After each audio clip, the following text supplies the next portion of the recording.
अकोला जिल्ह्यातल्या तेल्हारा तालुक्यातल्या हिवरखेडमध्ये प्राथमिक आरोग्य केंद्रातल्या आरोग्य व्यवस्थेचा अक्षरशः बोजवारा उडालाय।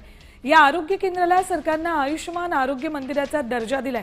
मात्र याच आरोग्य केंद्रात अवैध गर्भपात होत असल्याचा संशय खुद्द सरकारमधीलच आमदार अमोल मेटकरींनी केलाय।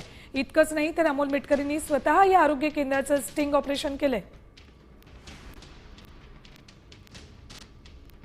तो बिमारच होईल म्हणजे त्याचा गुन्हा राहील की तो इथं जन्माला आला। या उपरुग्णालयामधली अत्यंत गंभीर परिस्थिती दिसली।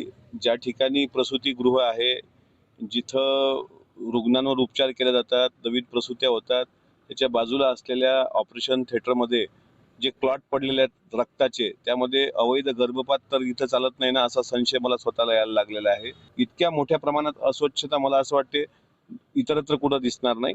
आणि जे क्लॉट तिथं रक्ताचे सांडलेले आहेत ते नेमके कशाचे आहेत याचा सुद्धा तपास होऊन संबंधित मेडिकल ऑफिसरवर कायदेशीर कारवाई केली पाहिजे।